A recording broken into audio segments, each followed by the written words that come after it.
ಕೆಂಡ ಸಂಪಿಗೆ ನಮ್ಮ ಕೆಂಡ ಸಂಪಿಗೆ. ಅಣ್ಣಂದ್ರ ಜೊತೆ ಜವಾಬ್ದಾರಿಯುತವಾಗಿ ಅವನು ನಡ್ಕೋಬೇಕು. ತನ್ನನ್ನು ತಾನು ಸಂಭಾಳಿಸ್ಕೋಬೇಕು. ತಂದೆ ಆಸ್ತಿನ ಉಳಿಸ್ಕೊಂಡು ಹೋಗ್ತಾನೆ ಅನ್ನೋ ನಂಬಿಕೆ ಬರೋವರೆಗೂ ಆಸ್ತಿ ಸುಭಾಷನ್ ಹೆಸರಿಗೆ ಟ್ರಾನ್ಸ್ಫರ್ ಆಗಲ್ಲ. ಅವನ ಗಾರ್ಡಿಯನ್ ಆಗಿ, ಅವನ ಮಾರ್ಗದರ್ಶಕರಾಗಿ ಜಯರಾಮ ಮತ್ತು ತೀರ್ಥ ಪ್ರಸಾದ್ ಅವರಿಬ್ಬರು ಅಣ್ಣಂದಿರು ಇರ್ತಾರೆ. ಸುಭಾಷ ಇಬ್ಬರು ಅಣ್ಣಂದಿರ ಮಾರ್ಗದರ್ಶನದಲ್ಲಿ ವ್ಯವಹಾರದ ಪಟ್ಟುಗಳನ್ನು ಕಲ್ತ್ಕೋಬೇಕು, ಜೀವನನ ಅರ್ಥ ಮಾಡ್ಕೋಬೇಕು, ಹುಡುಗಾಟತನ ಬಿಡಬೇಕು.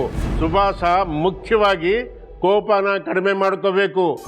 ಆಗ ಇಬ್ಬರು ಅಣ್ಣಂದಿರ ಮಾರ್ಗದರ್ಶನದಿಂದ ಮುಕ್ತನಾಗಿ ಸ್ವತಂತ್ರವಾಗಿ ಈ ಆಸ್ತಿನ ಅನುಭವಿಸ್ಬೋದು.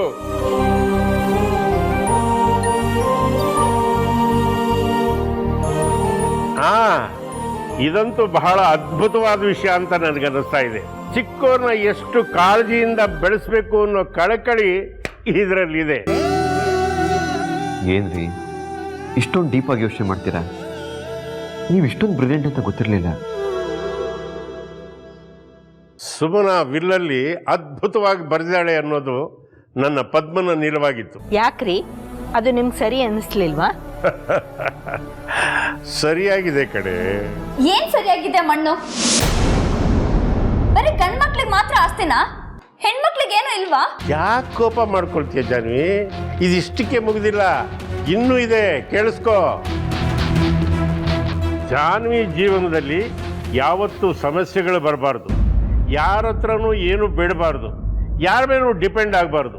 ತನ್ನ ಸ್ವಂತ ಕಾಲ ಮೇಲೆ ತಾನು ನಿಂತ್ಕೋಬೇಕು. ಅದಕ್ಕೋಸ್ಕರನೇ ಅವಳಿಗೆ 15% ಆಸ್ತಿನ ಬರೆದಾಳೆ.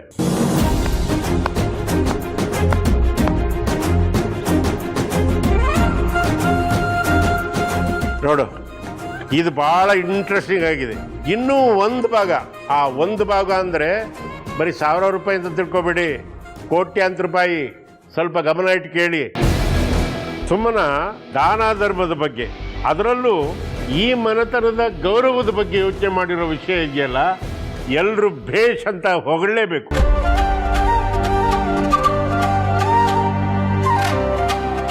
ಹಾಗೆಲ್ಲ ಆಸ್ತಿ ತಮ್ಮ ಕೈಗೆ ಸಿಕ್ಕಿದ ಮೇಲೆ ಮಕ್ಕಳು ಸುಮ್ಮನೆ ಇರ್ತಾರ? ಅಪ್ಪ ಅಮ್ಮನ್ನ ಕೊನೆಯವರು ನೋಡ್ಕೊಳ್ತಾರ? ಅಪ್ಪ ಅಮ್ಮ ಮಕ್ಕಳಿಗೆ ಕಾಲು ಕಸ ಆಗಬಾರ್ದು ಅನ್ನೋ ಉದ್ದೇಶಕ್ಕೋಸ್ಕರ ನಮ್ಮ ಹಳ್ಳಿಯಲ್ಲಿರುವ 25 ಎಕರೆ ಅಡಿಕೆ ತೋಟ, 20 ಎಕರೆ ಹಣ್ಣಿನ ತೋಟ, 25 ಎಕರೆ ಗದ್ದೆ ನನ್ನ ಮತ್ತು ಪದ್ಮನ ಹೆಸರಿಗೆ ಬರೆದೇಳೆ. ಇದರಿಂದ ಬರೋ ಆದಾಯ ನಮ್ಮಿಬ್ಬರ ಉಪಯೋಗಕ್ಕೆ ಮಾತ್ರ ಅಂತ ಇದರಲ್ಲಿ ಬರೆದೇಳೆ. ಯಾವ ಮಗ ತನ್ನ ತಂದೆ ತಾಯಿಯರನ್ನ ಕೊನೆಯವರೆಗೂ ಜೋಪಾನವಾಗಿ ಕಾಪಾಡ್ಕೊಳ್ತಾನೋ ಅವನ ಹೆಸರಿಗೆ ಅವರ ಆಸ್ತಿಯನ್ನು ಬರೆಯೋ ಹಕ್ಕನ್ನು ತಂದೆ ತಾಯಿ ಹೊಂದಿರ್ತಾರೆ. ಅಷ್ಟೇ ಅಲ್ಲದೆ ಅವರು ಬೇರೆ ಯಾವುದೇ ಧರ್ಮ ಸಂಸ್ಥೆಗಳಿಗೂ ಬರೆಯೋ ಹಕ್ಕನ್ನು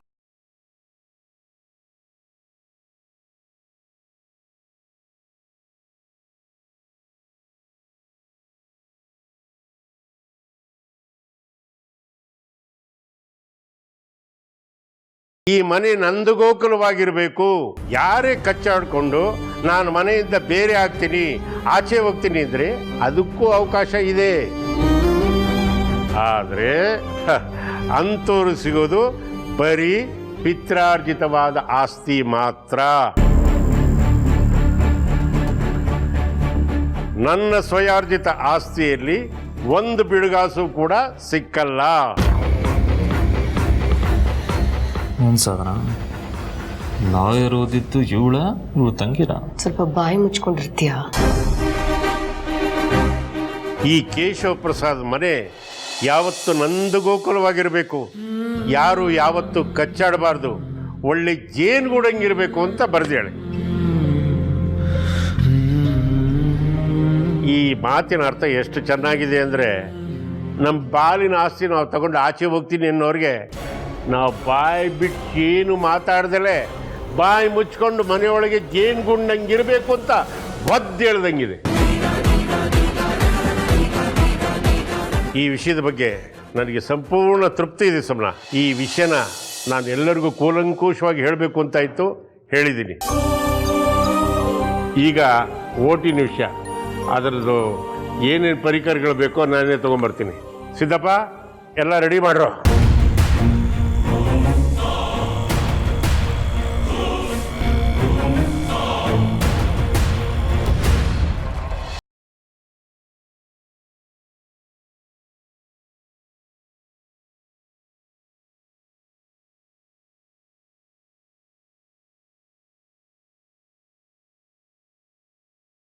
ಆಗಲಿಲ್ಲ. ನಾನು ನಿಮ್ಮ ಬಗ್ಗೆ ತಪ್ಪಾಗಿ ತಿಳ್ಕೊಂಡಲ್ಲ, ಅದಕ್ಕೇನು ಹೇಳ್ತೀರಾ? ನನ್ನ ಬಗ್ಗೆ ತಪ್ಪಾಗಿ ತಿಳ್ಕೊಳ್ಳಿ ಸಾಹೇಬ್ರೆ, ಆದರೆ ಮನೆಯವ್ರ ಬಗ್ಗೆ ತಪ್ಪಾಗಿ ತಿಳ್ಕೊಬಾರ್ದು. ಮನೇಲಿ ಜಗಳ ಆಗಬಾರ್ದು, ಮನೆ ಹೊಡಿಬಾರ್ದು ಅನ್ನೋದು ನನ್ನ ಉದ್ದೇಶ ಆಗಿತ್ತು.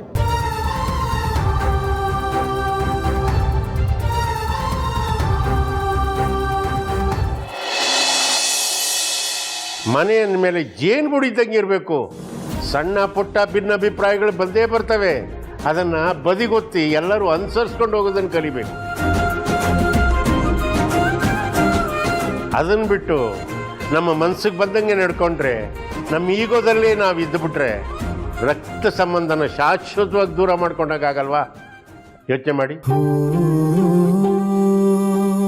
ಅವಾಗೇನಾಗುತ್ತೆ ಅಂದರೆ, ಹಿರಿ ಸೊಸೆನೇ ಬೇರೆ, ಕಿರಿ ಸೊಸೆನೇ ಬೇರೆ, ಹಿರಿ ಮಗನೇ ಬೇರೆ, ಕಿರಿ ಮಗನೇ ಬೇರೆ, ನಡ್ಕಲ್ ಮಗನೇ ಬೇರೆ. ಈ ಥರ ಸಂಸಾರ ಛಿದ್ರವಾಗಿಬಿಡುತ್ತೆ, ಮನಸ್ಸು ಮುರಿದೋಗುತ್ತೆ. ಇದು ತಪ್ಪು ಅಂತ ನಾನು ಹೇಳ್ತಾ ಇಲ್ಲ. ಒಂದು ಚೆನ್ನಾಗಿ ತಿಳ್ಕೊಳ್ಳಿ, ಅವಿಭಕ್ತ ಕುಟುಂಬದಲ್ಲಿ ಎಂಥ ಸಮಸ್ಯೆ ಬಂದ್ರೂ ಸಹಿತ ಸುಲಭವಾಗಿ ನಿಭಾಯಿಸ್ಬಿಡ್ಬೋದು. ನಿಮ್ಗಿನ್ನೂ ಅರ್ಥ ಆಗಂಗೆ ಹೇಳಬೇಕು ಅಂದರೆ, ಒಂದೇ ಒಂದು ಕಟ್ಟಿಗೆನ ಒಬ್ಬನ ಕೈಲಿ ಕೊಟ್ಟರೆ ಸುಲಭವಾಗಿ ಮುರಿದು ಅದನ್ನು ಬಿಸಾಕ್ಬಿಡ್ಬೋದು. ಅದೇ 10 ಕಟ್ಟಿಗೆಗಳನ್ನು ಜೋಡಿಸಿ ಅದನ್ನು ಕಟ್ಟಿ ಒಬ್ಬನ ಕೈಲಿ ಕೊಟ್ಟರೆ ಮರೆಯೋಕ್ಕಾಗತ್ತಾ? ಖಂಡಿತವಾಗ್ಲೂ ಆಗಲ್ಲ.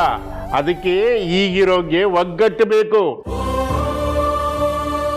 ಇದ್ರ ಬಗ್ಗೆ ನಾನು ಪದ್ಮ ರಾತ್ರಿ ಎಲ್ಲ ಕೂತ್ಕೊಂಡು ಕೂಲಂಕುಷವಾಗಿ ಯೋಚನೆ ಮಾಡಿ ಒಂದು ನಿರ್ಧಾರಕ್ಕೆ ಬಂದಿದ್ದೀವಿ. ಅದರ ಪ್ರಕಾರನೇ ಈ ಎಲೆಕ್ಷನ್ ನಡೆಯುತ್ತೆ. ಈ ಚುನಾವಣೆಯಲ್ಲಿ ಮುಖ್ಯವಾದ ಒಂದು ರೂಲ್ಸ್ ಇದೆ.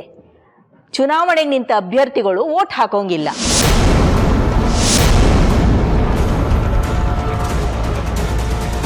ವಾಟ್? ನಾವೇ ವೋಟ್ ಮಾಡೋ ಹಾಗಿಲ್ವಾ? ಇದು ಯಾವ ರೂಲ್ಸು? ಸಾಧನಾ, ಈ ರೂಲ್ಸ್ ಮಾಡಿರೋದು ನಿನಗೋಸ್ಕರನೇ ತಾಯಿ. ನನಗೋಸ್ಕರನ? ಅರ್ಥ ಆಗ್ಲಿಲ್ಲ ಮಗ. ನೋಡಮ್ಮ, ನೀನು ಮೊದಲೇ ಕರುಣಾಮಯಿ.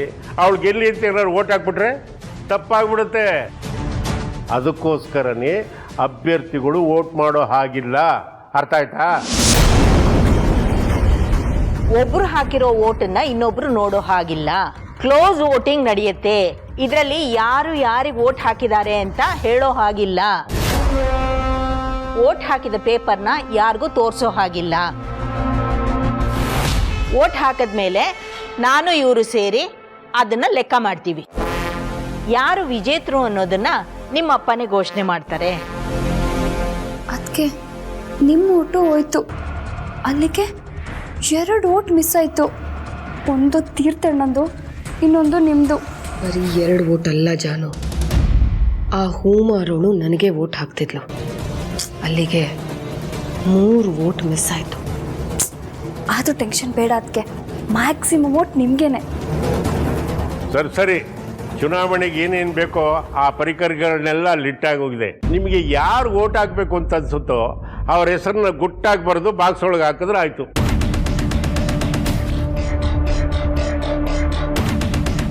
ಪುಟಿ, ಈಗ ನಿನ್ನಿಂದ ಶುರುವಾಗಲಿ. ನೀನು ಯಾರು ವೋಟ್ ಹಾಕಬೇಕೋ ಅವ್ರ ಹೆಸರನ್ನ ಗುಟ್ಟಾಗಿ ನನ್ನ ಕಿವಿಲಿ ಹೇಳಿದ್ರೆ ನಾನು ಬರೆದು ಬಾಕ್ಸ್ ಒಳಗೆ ಹಾಕ್ತೀನಿ. ಓಕೆ? ಸರಿ, ಈಗ ತಾತ ಮೊಮ್ಮಗಳಿಂದ ಶುರು ಆಗಲಿ. ಹೋಗಿ ನೀವು. ಇದರ ಮೇಲೆ ರೆಡಿಯಾ? ಈಗ ಎಲ್ಲರೂ ವೋಟ್ ಹಾಕಿದ್ದಾಗಿದೆ. ಈಗ ನಾನು ಇವರು ಅದನ್ನ ಎಣಿಕೆ ಮಾಡ್ತೀವಿ. ಬನ್ರಿ. ಬಹಳ ಮುಖ್ಯವಾದ ಘಟ್ಟ ಇದು.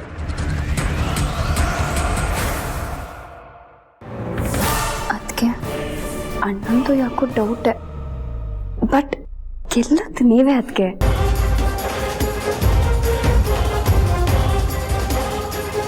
ನನ್ನ ಕ್ಯಾಲ್ಕುಲೇಷನ್ ಸ್ವಲ್ಪ ಮೇಲೆ ಕೆಳಗೆ ಆಗಿದೆ ಜಾನು, ಆದರೆ ಡೆಫಿನೆಟ್ಲಿ ಗೆಲ್ಲೋದು ನಾನೇ. ಅಂತರ ಒಂದು ಕಡಿಮೆ ಆಗಿರ್ಬೋದು ಅಷ್ಟೆ.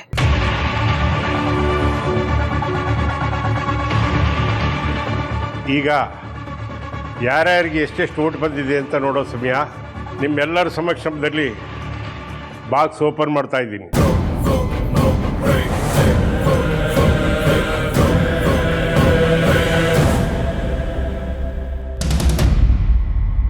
ಮೊದಲನೇದು ಸುಮನ.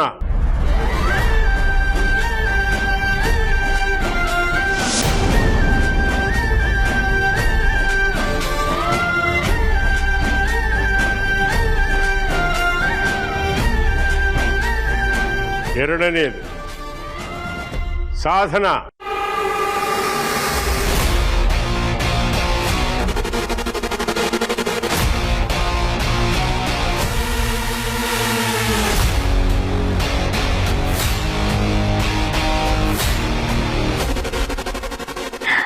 ಅದಕ್ಕೆ ಇನ್ನು ಓಟಿನ ಸುರಿ ಮಳೆ ಎಲ್ಲ ನಿಮ್ಗೇನೆ. ಮೂರನೇದು ಸುಮನ.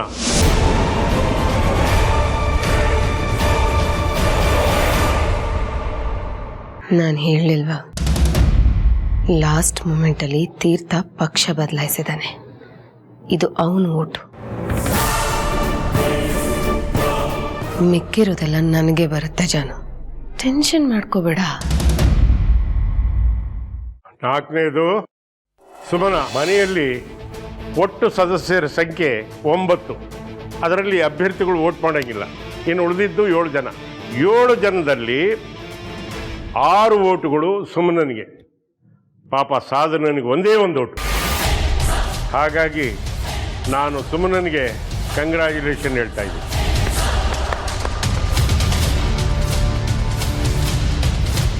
ಸುಳ್ಳು, ಇದು ಸುಳ್ಳು.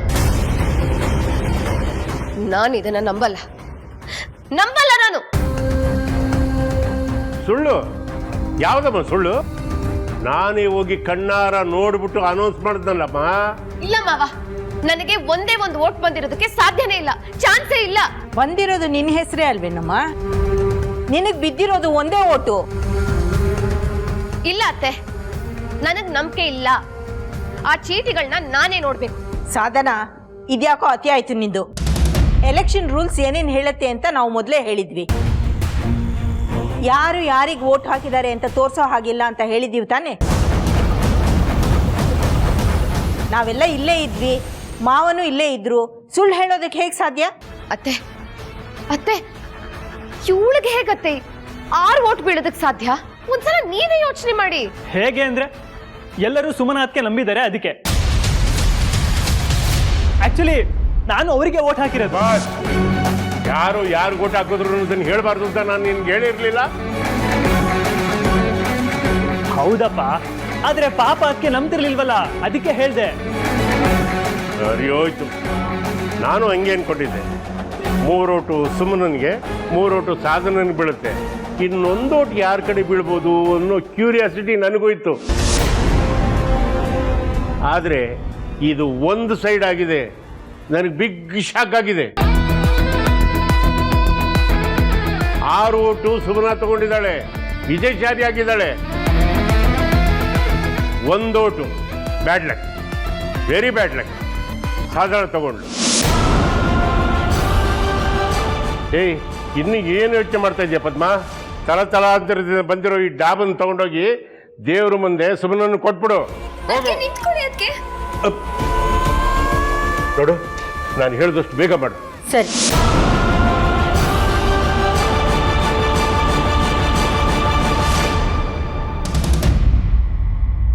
ಅತ್ತೆ, ಸಾಧನಕ್ಕ ಬೇಜಾರು ಮಾಡ್ಕೊಂಡ್ರು ಅನ್ಸುತ್ತೆ. ನಂಗೆ ಇದೆಲ್ಲ ಯಾವುದು ಬೇಡ ಅತ್ತೆ. ಅಕ್ಕನ ಕರೆದು ಅಕ್ಕನ ಕೈಲೇ ಇದನ್ನ ಕೊಟ್ಬಿಡಿ. ಮುಚ್ಚೆ ಬಾಯ್ನ. ನನ್ನ ಅದಕ್ಕೆ ನೀನ್ ಹಾಕೋ ಭಿಕ್ಷೆನ ತಗೋತಾರೆ ಅನ್ಕೊಂಡಿದ್ದೇನೆ. ಜಾನ್ವಿ, ದೊಡ್ಡವ್ರಿಗೆ ಗೌರವ ಕೊಟ್ಟು ಮಾತಾಡು. ಯಾರೋ ದೊಡ್ಡವಳು? ಇವಳ ಅಮ್ಮ. ಇವಳಿಂದ ಎಲ್ಲ ಸರಿ ಹೋಗ್ತದೆ ಅನ್ಕೊಂಡ್ರೆ ಅದು ತಪ್ಪು. ಪ್ರಾಬ್ಲಮ್ ಶುರು ಆಗ್ತಿರೋದೇ ಇಲ್ಲಿಂದ, ಇವಳಿಂದಾನೆ. ಜಾನ್ವಿ, 1 ಓಟ್ ಮಾತ್ರ ಅದಕ್ಕೆ ಪರವಾಗಿ ಬಿದ್ದಿರೋದು. ಮಿಕ್ಕಿದ 6 ಓಟು ಸುಮ್ಮನೆ ಅವ್ರ ಪರವಾಗಿದೆ. ಯಾವ ತೊಂದರೆನೂ ಆಗಲ್ಲ. ಹುಚ್ಚುಚ್ಚಾಗಿ ಮಾತಾಡಬೇಡ ನೀನು. ಏನೋಪ್ಪ, ನನಗೂ ಇದು ಒಂದು ದೊಡ್ಡ ಶಾಕಿಂಗ್ ತರ ಇದೆ. ಅಣ್ಣ, ನಿನಗಿಂತ ಜಾಸ್ತಿ ನನಗೆ ಶಾಕ್ ಆಗ್ತಾ ಇದೆ. ಸಾಧನಾಕ್ಕೆ ಬಿದ್ದಿರೋದು ಒಂದೇ ಓಟು 200%. ಅದನ್ನು ಜಾನ್ವಿ ಹಾಕಿರ್ತಾಳೆ. ನಿನ್ ಕತೆ ಏನು?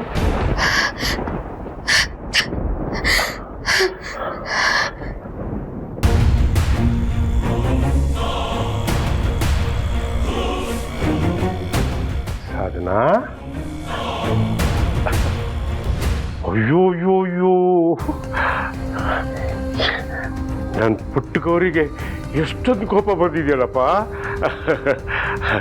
ಚಿನ್ನಮ್ಮ, ಏನು ಮಾಡಕ್ಕೆ ಹೊರಟಿದ್ಯಾ ನೀನು? ಬೇಡ ಮಾವ, ಇಲ್ಲಿ ಯಾರು ನನ್ನವರಿಲ್ಲ. ನಾನು ಯಾರನ್ನು ನಂಬೋದಿಲ್ಲ.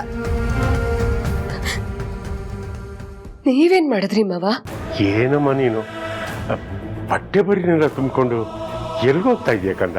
ದೊಡ್ಡವ್ರನ್ನ ಮಾತು ಹೇಳಿದ್ದಾರೆ, ಬೆಲೆ ಇಲ್ದಿರೋ ಜಾಗದಲ್ಲಿ ನಮ್ ಚಪ್ಪಲಿನೂ ಇರಬಾರ್ದು ಅಂತ. ಸತ್ಯವಾದ ಮಾತು, ಸತ್ಯವಾದ ಮಾತು. ಆದರೆ ಹೀಗಾಗತ್ತೆ ಅಂತ ನಾನು ಅನ್ಕೊಂಡಿರ್ಲಿಲ್ಲಮ್ಮ. ನನಗೆ ದೊಡ್ಡ ಶಾಕ್ ಇದು. ಸಾಕು ಮಾವ, ಸಾಕು. ನೀವು ಕೂಡ ನನಗ್ ಮೋಸ ಮಾಡ್ಬಿಟ್ರಿ.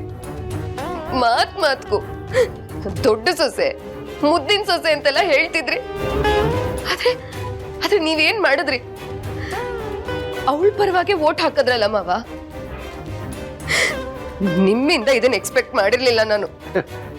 ಯಾರಮ್ಮ ನಿನ್ಗೆ ಹೇಳಿದ್ದು? ಅಷ್ಟಕ್ಕೂ ನಿನ್ಗೆ ಓಟ್ ಬಿದ್ದಿರೋದು ಎಷ್ಟು ಹೇಳು? ಒಂದೇ. ಆ ಓಟ್ ನಂದೇ.